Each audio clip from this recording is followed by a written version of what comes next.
آخری نبی محمد عربی صلی اللہ علیہ وسلم نے مسلمانوں کو قرب قیامت سے قبل ظاہر ہونے والے ایک انتہائی خطرناک اور عظیم فتنے کی خبر دی ہے۔ دوستو، ایسا بالکل نہیں کہ دجال کے خروج کے حوالے سے صرف مسلمان ہی فکر مند ہوں، بلکہ دنیا میں آنے والے ہر نبی نے اپنی اپنی امتوں کو قیامت کے اس عجیب اور گمراہ کن معاملے کے بارے میں بتایا ہے۔ یہی وجہ ہے کہ چاہے ہندو مت ہو، چاہے مسیحیت، چاہے زردشتیت یا مذہب اسلام، دنیا کے تمام مذاہب میں ایک ایسی بری شخصیت کا تصور ملتا ہے جس نے دنیا کے آخری ایام میں ظاہر ہو کر اسے تیہ و بالا کر دینا ہے۔ ہندو مت میں کلی نامی ایک اسور یعنی گندی مخلوق کا ذکر ملتا ہے جس نے آخری زمانوں میں ظاہر ہو کر انسانوں کو تکلیف پہنچانی ہے اور انہیں اپنی غلامی میں جکڑ لینا ہے۔ ہندو تعلیمات کے مطابق کالی نامی ایک اس اسور کا خاتمہ کرنے کے لیے بالکی نامی ایک اوتار جنم لے گا جو دنیا کو دوبارہ امن و امان کا گہوارہ بنا دے گا۔ بالکل اسی طرح دینی مسیحیت میں دجال کو اینٹی کرسٹ کے نام سے پہچانا جاتا ہے۔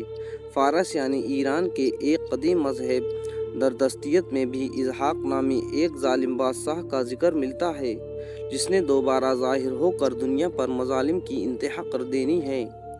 غرض دنیا کے ہر انسان اپنی اپنی مذہب کے مطابق آنے والے اس عظیم فتنے سے خوف زدہ ہیں، سوائے یہودیوں کے۔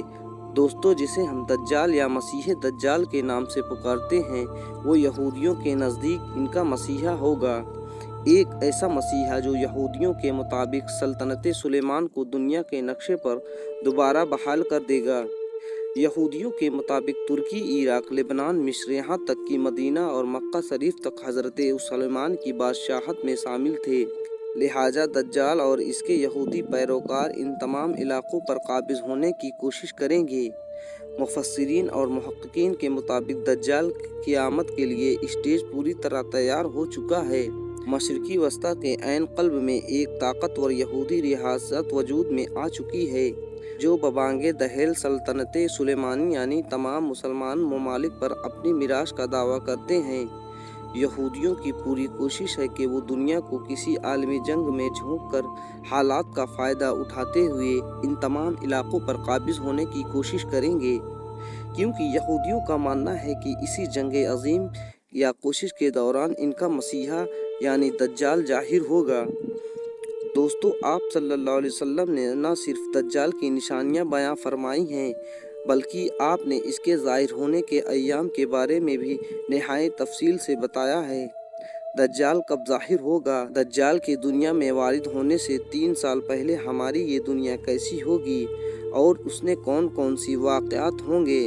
ان تمام سوالات کے جوابات ہمیں آپ صلی اللہ علیہ وسلم کی بیان کرتی ایک حدیث سے ملتی ہے۔